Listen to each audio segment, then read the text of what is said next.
কারে ফুটিয়ে তুলে দিয়েছেন, বলে দিয়েছেন। আল্লাহ পাক রব্বুল আলামিন বলেন, রব্বি আউযু বিকা মিন হামাযাতিশ শায়াতিন। আল্লাহ পাক রব্বুল আলামিন কিভাবে আল্লাহর কাছে শয়তান থেকে প্রার্থনা করব, আশ্রয় চাবো, সেটা শিক্ষা দিয়েছেন। আল্লাহ পাক রব্বুল আলামিন শিক্ষা দিয়েছেন আমরা আল্লাহর কাছে আশ্রয় প্রার্থনা করি। আল্লাহ, আমি তোমার কাছে আশ্রয় প্রার্থনা করি শয়তানের প্ররোচনা থেকে। সূরা মুমিনুনের 97 নম্বর আয়াত নোট করে রাখবেন, রেকর্ড করে নিবেন। এগুলি অনেক লাভবান হবে। আল্লাহ পাক অনেক সংসার আছে, শয়তানের অনেক ঘর আছে, শয়তানের অস্বসার কারণে থাকতে পারে না। শয়তান দূর থেকে ঢিল মারে, আক্রমণ করে, নজর দেয়। এই জন্য ছেলে বাচ্চারা অনেক সময় কান্নাকাটি করে। এই দোয়া বেশি বেশি করবেন, রব্বি আউযু বিকা মিন হামাযাতিশ শায়াতিন। এরপরে আল্লাহ পাক রব্বুল আলামিন এরপরের আয়াতের মধ্যে বলে দিয়েছেন, ওয়া আউযু বিকা রব্বি আন ইয়াহদুরুন। আল্লাহ, আমি আপনার কাছে আশ্রয় প্রার্থনা করছি এই শয়তান যদি আমার কাছে ভিড়তে না পারে, আমার কাছে না আসতে পারে। এইভাবে আল্লাহ পাক রব্বুল আলামিন কি করেছেন, কোরআনে কারীমের প্রায় জায়গায় আমাদেরকে দোয়া শিক্ষা দিয়েছেন। ইমাম আবু হানিফা রাহমাতুল্লাহ আলাইহি খুব চমৎকার একটা দোয়া প্রায় সময় পড়তেন। ওই দোয়াটাও আমি আপনাদেরকে বলে যাচ্ছি। এই দোয়াগুলি বেশি বেশি করে আমল করবেন। ইমাম আবু হানিফা রাহমাতুল্লাহ আলাইহি বলতেন, আল্লাহুম্মা জিদনা, আল্লাহ তুমি আমাদেরকে বৃদ্ধি করে দাও। কি করে দাও? আল্লাহ তুমি আমাদেরকে বৃদ্ধি করে দাও। ওয়ালা তানকুসনা, কমিয়ে দিও না।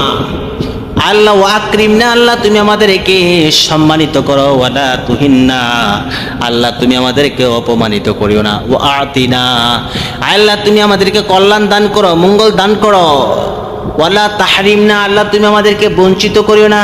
ওয়া আসিরনা, আল্লাহ তুমি অন্যদের থেকে আমাদেরকে কল্যাণের দিক দিয়ে প্রাধান্য দান করো। ওয়া তুসির আলাইনা, অন্যদেরকে আমাদের উপর প্রাধান্য দিও না। ওয়া আরদিনা, আল্লাহ তুমি আমাদের প্রতি সন্তুষ্ট, তুমি আমাদেরকে সন্তুষ্ট করো। ওয়ারদ আন্না, তুমি আমাদের প্রতি সন্তুষ্ট হয়ে যাও। ইমাম আবু হানিফা রাহমাতুল্লাহি আলাইহি এই দোয়াটা বেশি বেশি আল্লাহর কাছে করেছে। আমরাও যারা পারি এই দোয়াটা মুখস্থ করে নেব, এই দোয়াটা বেশি বেশি পড়ব। আল্লাহ পাক রব্বুল আলামিন আমাদেরকে সম্মানিত করবেন, বেইজ্জতি করবেন না। কিছু কিছু মুসলিয়ান একরাম আছে, কিছু কিছু ভাইয়েরা আছে, সব সময় টেনশন ফিল করে, বলে হুজুর সারা রাত্র ঘুমাইতে পারি নাই টেনশনের জন্য, সারা রাত্র সজাগ ছিলাম, ঘুম হয় নাই, শুধু টেনশন, এই টেনশন, এটা নিয়ে সেটা নিয়ে শুধু টেনশন, সারা রাত্র ঘুমাইতে পারি নাই। রাসূল সাল্লাল্লাহু আলাইহি সাল্লাম হাদিসের ভাষায় আমাদেরকে এমন কিছু দোয়া শিক্ষা দিয়েছেন, এই দোয়াগুলি যদি আমরা করতে পারি আল্লাহ পাক রব্বুল আলামিন আমাদেরকে টেনশন মুক্ত করবে। রাসূল সাল্লাল্লাহু আলাইহি সাল্লাম বলেছেন, আল্লাহুম্মা ইন্নী আউযু বিকা মিনাল হাম্মি ওয়াল হুজনি, আল্লাহ আমি তোমার কাছে আশ্রয় প্রার্থনা করছি দুশ্চিন্তা এবং পেরেশানি থেকে। ওয়া আউযু বিকা মিনাল আজজি ওয়াল কাসলি, আল্লাহ আমি তোমার কাছে অলসতা, অক্ষমতা থেকে, অলসতা থেকে আমি তোমার কাছে আশ্রয় প্রার্থনা করছি। কিছু কিছু মানুষ আছে এমন অলস, দিনের 9টা 10টা বাজে ঘুম থেকে ওঠে, চিল্লায় বলেন ঠিক কিনা, নামাজও পড়ে না, ফজর কোন সময় যায়। কিছু যুবকেরা, প্রায় যুবকেরা এরকম, মা বাবা চিল্লাচিল্লি চেঁচামেচি করে, বাবা ওঠো ওঠো, ঘুম থেকে 9টা 8টা 10টা পর্যন্ত ঘুমায়। ঠিক কিনা বলেন? ওই সমস্ত ভাইরা যারা অলস আছে, এই জন্য আল্লাহর কাছে দোয়া করবে, ওয়া আউযু বিকা মিনাল আজজি ওয়াল কাসালি, আল্লাহর কাছে বেশি বেশি করে দোয়া করবে, আল্লাহ আমি তোমার কাছে অলসতা থেকে, অক্ষমতা থেকে তোমার কাছে পানা চাই। ওয়া আউযু বিকা মিনাল জুবনি ওয়াল বুখলি, আল্লাহ আমি তোমার কাছে আশ্রয় প্রার্থনা করছি ভীরুতা থেকে এবং বখিলামি থেকে। কিছু মানুষ আছে খুব বখিল, টাকা পয়সা আছে কিন্তু দান সদকা করতে চায় না, বখিল। এই জন্য বখিলামি করা যাবে না। এই টাকা পয়সা নিয়ে কেউ কবরে যেতে পারে না। দেখছেন যারা জীবনে কত মানুষকে মাটি দিয়েছেন, কোনো পকেট দেখছেন যে কাপড়ের মধ্যে কোনো পকেট আছে? তার জন্য বখিলামি করবেন, বখিলামি করা যাবে না। এই জন্য বেশি বেশি করে আল্লাহর কাছে দোয়া করব। কিছু কিছু মানুষ আছে কাপুরুষ, ভীতু, এই জন্য আল্লাহ পাক রব্বুল আলামিনের কাছে দোয়া করব, আউযু বিকা মিনাল জুবনি ওয়াল বুখলি, আল্লাহ আমি তোমার কাছে আশ্রয় প্রার্থনা করছি পিরুতা এবং বখিলামি থেকে। ওয়া আউযু বিকা মিন গলাবাতিত দাইনি ওয়া কাহরির রিজাল, কিছু কিছু মানুষ আছে ঋণের বোঝা এত চাপ মাথার মধ্যে, ঋণের কারণে ঘর বাড়ি ছাড়া, আমি নিজেও দেখেছি এমন মানুষ কোটি কোটি টাকার মালিক ছিল, টাকা পয়সা গাড়ি গহনা স্বর্ণ অলংকারের কোনো কমতি ছিল না, কিন্তু এমন সময় এমন হয়ে গিয়েছে রাস্তার ফকির। ভাই ভাই এত ব্যবসা ভালো মিল ছিল, মহাব্বত ছিল, এমন বড় বড় কথা বলেছে। আমরা কেন আমাদের ছেলে সন্তানের আমলেও আল্লাহ তাআলা আমাদেরকে যে টাকা পয়সা দিয়েছে, আমাদের ছেলে সন্তানরাও বসে বসে খেতে পারবে, কামাই রোজগার করতে হবে না। সব কিছুর মালিক কে? আল্লাহ। যত কিছু বলো না কেন, অহংকার পতনের মূল, অহংকার করা যাবে না। যদি অহংকার করো তাহলে পতন ঘটবে। যারাই এই বড় বড় কথা বলেছে আমি নিজ চোখে দেখেছি, তারা শেষ পর্যন্ত ঘর বাড়ি পর্যন্ত সারা হয়েছে, বিটা সারা হয়েছে। এই জন্য যাদের ঋণের বোঝা বেশি তারা বেশি বেশি করে দোয়া করবো, আউযু বিকা মিন গলাবাতিদ দাইনি, আল্লাহ আমি তোমার কাছে ঋণের বোঝার জন্য কষ্ট পাচ্ছি, ঋণের বোঝা থেকে তোমার কাছে আশ্রয় প্রার্থনা করছি, তুমি আমাকে ঋণের মুক্তি করে দাও। অকহরের রিজাল, কঠোর মানুষের কঠোরতা থেকে, কিছু মানুষ আছে খুব কঠোর, কথায় কথায় আক্রমণ করে, খারাপ আচরণ করে। অকহরের রিজাল, আল্লাহ আমি তোমার কাছে মানুষের কঠোরতা থেকে আশ্রয় প্রার্থনা করেছি। তাহলে যারা এইটা এমন একটা দোয়া, অনেকগুলি সমস্যাকে সমষ্টি করে একত্রিত করে রাসূল সাল্লাল্লাহু আলাইহি সাল্লাম এই দোয়াটা, এই প্রেসক্রিপশনটা দিয়েছেন, এই প্রেসক্রিপশন অনুযায়ী যদি আমল করতে পারেন তাহলে আল্লাহ পাক রব্বুল আলামিন এই দোয়াটা, একটা দোয়ার মধ্যে অনেকগুলি সমস্যার সমাধান, হোমিওপ্যাথিক ওষুধের মতন। হোমিওপ্যাথিক ওষুধ, একটা ওষুধ কিন্তু কয়েকটা কাজ করে। রাসূল এমন কিছু কিছু দোয়া শিক্ষা দিয়েছে যে দোয়াটা, একটা দোয়া কিন্তু আপনার এক রোগের কয়েক রোগের ওষুধ। চিল্লায়ে বলি সুবহানাল্লাহ। তাহলে আমরা যারা টেনশনে আছি, পেরেশানি আছি, ঋণগ্রস্ত আছি, আমরা বেশি বেশি এই দোয়াটা পড়ব, আল্লাহুম্মা ইন্নী আউযু বিকা মিনাল হাম্মি ওয়াল হুজনি ওয়া আউযু বিকা মিনাল আজজি ওয়াল কাসালি ওয়া আউযু বিকা মিনাল জুবনি ওয়াল বুখলি ওয়া আউযু বিকা মিন গলাবাতিদ দাইনি ওয়া কাহরির রিজাল। বেশি বেশি করে এই দোয়াটা পড়বেন, আল্লাহ পাক রব্বুল আলামিন সমস্ত বিপদ আপদ থেকে হেফাজত করবেন। এই হাদিসটা প্রসঙ্গে খুব চমৎকার একটা ব্যাখ্যা এসেছে। রাসূল সাল্লাল্লাহু আলাইহি সাল্লাম একবার হযরত উমামা রাদিয়াল্লাহু তাআলা আনহুকে বলতেছেন, ও উমামা আমি তোমাকে এমন একটা দোয়া শিক্ষা দেব, এই দোয়াটা অনুযায়ী যদি তুমি আমল করতে পারো তাহলে আল্লাহ পাক রব্বুল আলামিন তোমার যত ঋণ আছে সমস্ত ঋণ পরিশোধের ব্যবস্থা করে দিবে। সুবহানাল্লাহ। উমামা রাদিয়াল্লাহু তাআলা আনহু আশ্চর্য হলেন, ইয়া রাসূলুল্লাহ, ইয়া হাবিবাল্লাহ, দোয়াটা কি? এমন ফজিলতপূর্ণ দোয়া, এই দোয়াটা কি? রাসূল সাল্লাল্লাহু আলাইহি সাল্লাম এই দোয়াটার কথা বললেন, এই দোয়াটা তুমি সকাল সন্ধ্যায় পড়বা, তাহলে তোমার ঋণের বোঝা থাকবে না। আবু উমামা রাদিয়াল্লাহু তাআলা আনহু বলেন, আমি রাসূল সাল্লাল্লাহু আলাইহি সাল্লামের কথা অনুযায়ী এই দোয়াটার উপর আমল করা শুরু করলাম। আল্লাহ পাক রব্বুল আলামিন অল্প কিছু দিনের মধ্যে আমার ঋণের বোঝা হালকা করে দিয়েছে। সুবহানাল্লাহ। রাসূল সাল্লাল্লাহু আলাইহি সাল্লাম এই বিষয়ে আরো চমৎকার আরেকটা হাদিসের ভাষায় আরেকটা দোয়া শিক্ষা দিয়েছেন। এই দোয়াটা আমরা অনেকেই পারি, রেকর্ড করে নেব। আল্লাহুম্মা কফিনি বিহালালিকা আন হারামিক ওয়া আকদিনি বিফাদলিকা আম্মান সিওয়াক। আল্লাহ তুমি যত কিছু হালাল বস্তু আছে এগুলি আমার জন্য প্রযোজ্য করো, এগুলি থেকে আমার আহার দাও, রিজিক দাও, টাকা পয়সা দাও, হালাল ভাবে দাও। যেগুলি হারাম পন্থা এগুলি এগুলি ধারে কাছে আমাকে নিও না। আল্লাহ ওয়াগনিনি বিফাদলিকা আম্মান সিওয়াক, আল্লাহ আমাকে শুধু তোমার মুখাপেক্ষি করো, অন্যদের মুখাপেক্ষি থেকে আমাদেরকে হেফাজত করো। এই বলে বলে বেশি বেশি দোয়া করো। রাসূল সাল্লাল্লাহু আলাইহি ওয়াসাল্লাম দোয়াটা করতেন। হযরত আলী রাদিয়াল্লাহু তাআলা আনহু বলেন, এই দোয়াটার ব্যাখ্যায় রাসূল সাল্লাল্লাহু আলাইহি ওয়াসাল্লাম আমাকে এমন কিছু কালিমা শিক্ষা দিয়েছেন, এমন কিছু বাক্য শিক্ষা দিয়েছেন, এই বাক্যগুলি পরে যদি কেউ আমল করতে পারে তাহলে ইয়ামানের সির পাহাড়, ইয়ামানের একটা পাহাড় আছে যে পাহাড়ের নাম সির পাহাড়, এই সির পাহাড় পরিমাণও যদি ঋণের বোঝা থাকে, আলী রাদিয়াল্লাহু তাআলা আনহু বলেন ওই ইয়ামানের সির পাহাড় পরিমাণও ঋণ থাকলে ঋণ আল্লাহ পাক রব্বুল আলামিন পরিশোধের ব্যবস্থা করে দিবেন। সুবহানাল্লাহ। তাহলে দোয়াটা আমার সাথে আমারও পড়েন, আল্লাহুম্মা কফিনি বিহালালিকা আন হারামিক ওয়া আগনিনি বিফাদলিকা আম্মান সিওয়াক। আল্লাহু আকবার। এই দোয়াটা বেশি বেশি আমরা পড়ব, আল্লাহ তাআলা আমাদের ঋণের বোঝা হালকা করে দিবে, ঋণ পরিশোধ করার ব্যবস্থা করে দিবে। চিল্লায়ে বলি আমিন। এরপরে আসেন, আমরা ছোট ছোট বাচ্চারা যারা আছে, অনেক সময় দেখা যায়, আজকে আমি আপনাদেরকে কিছু আমল শিক্ষা দিয়ে যাচ্ছি, আমলের কথা বলে যাচ্ছি। বিশেষ করে মাদ্রাসার মধ্যে যারা আছে, নুরানি মাদ্রাসায় যারা পড়ে, তাদেরকে বলা হয়, এই দোয়া করে পড়ানো হয়। ক্লাস যখন শুরু করা হয়, রব্বি জিদনি ইলমা, রব্বি ইশরাহ লি সাদরি ওয়া ইয়াসসির লি আমরি ওয়াহলুল উকদাতাম মিন লিসানি ইয়াফকাহু কওলি। এটা কেন পড়ানো হয়, এটা গুরুত্ব কি আমরা তো বুঝি না। যদি তাফসির ঘাটা হয়, তাফসিরি কিতাবের মধ্যে ঢুকলে কত ভালো লাগে, তাফসিরগুলি পড়লে দেখলে। রব্বি জিদনি ইলমা, রাসূল বলে আল্লাহকে আমাকে জ্ঞান দান করেন, হে প্রভু আমাকে জ্ঞান দান করেন। কেমন জ্ঞান?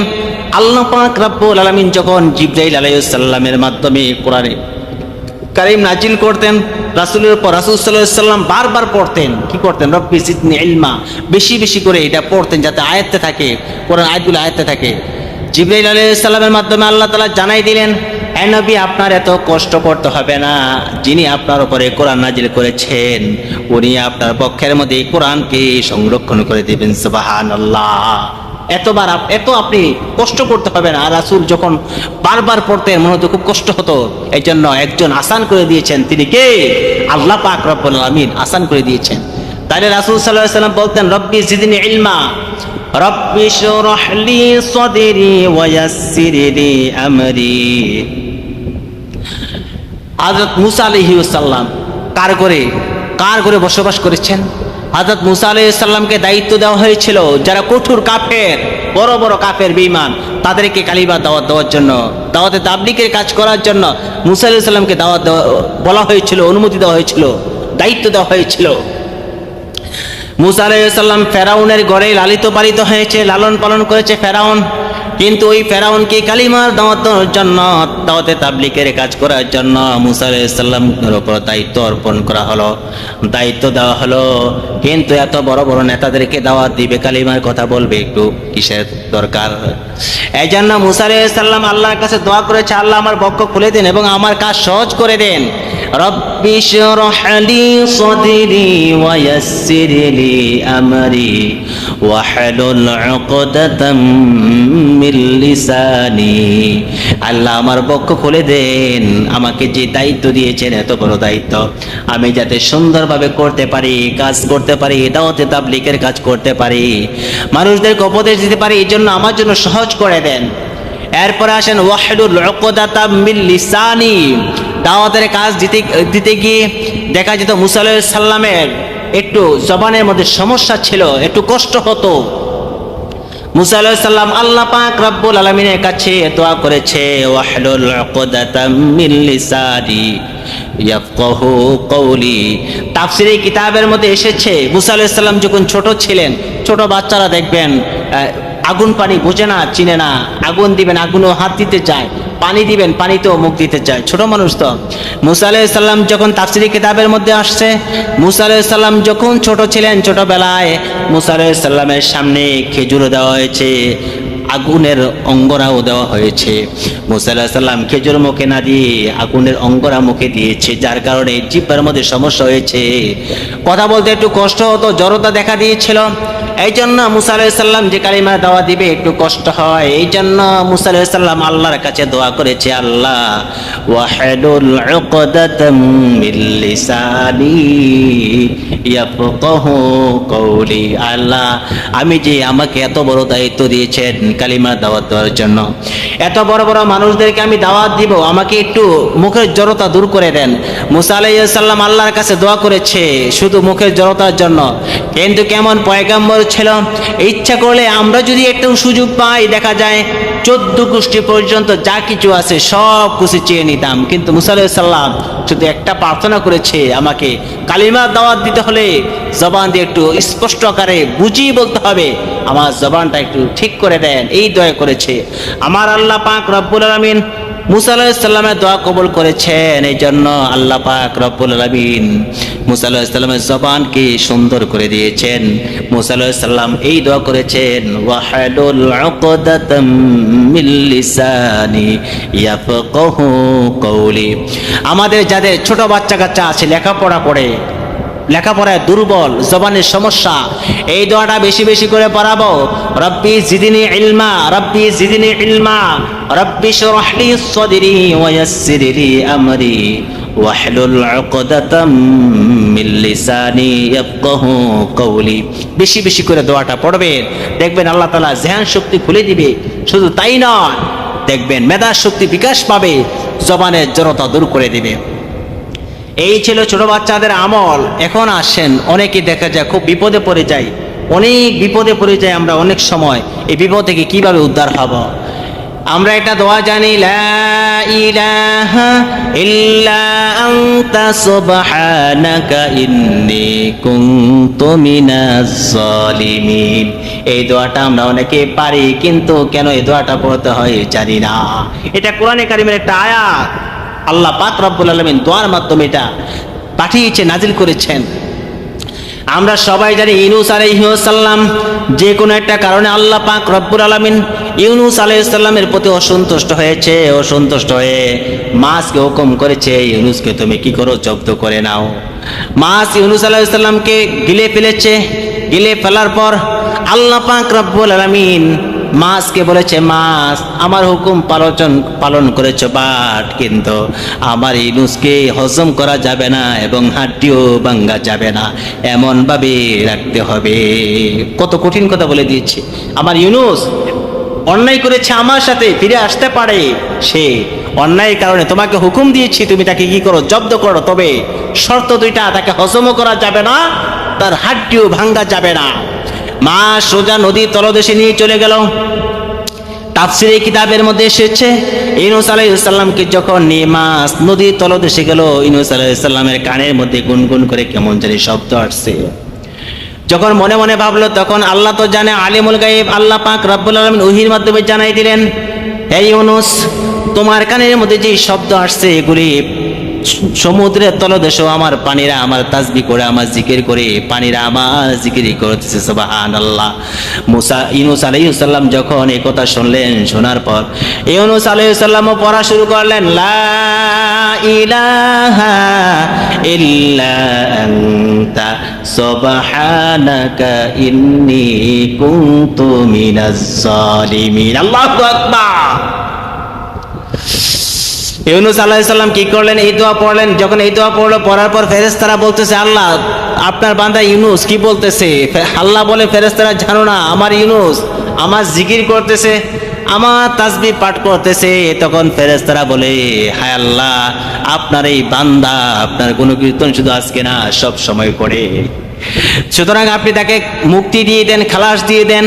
আল্লাহ পাক রব্বুল আলামিন বলেন, যখন ইউনূস আলাইহিস সালাম এই দোয়া করলেন, ফেরেশতারাও আবেদন করলেন। আল্লাহ বলেন, ফাস্তাজাবনা লাহু ওয়া নাজ্জাইনাহু মিনাল গাম্মি ওয়া কাযালিকা নুনজিল মুমিনিন। আল্লাহু আকবার। আল্লাহ পাক রব্বুল আলামিন বলেন, ইউনূস আলাইহিস সালাম যখন আমার কাছে দোয়া চেয়েছে, ফেরেশতারাও ফরিয়াদ করেছে, আমি এইভাবেই ইউনূসকে ক্ষমা করে দিলাম। ওয়া কাযালিকা নুনজিল মুমিনিন, আমি আল্লাহ এভাবেই মুমিনদেরকে মুক্তি দিয়ে থাকি। তাহলে আমরা যারা বিপদে আছি, বিপদ আসলে দেখা যায় আমরা বিচলিত হয়ে যাই, আমরা চেহারা পাল্টে যায়, মন মানসিকতা নষ্ট হয়ে যায়। নষ্ট হওয়া যাবে না। আল্লাহর কাছে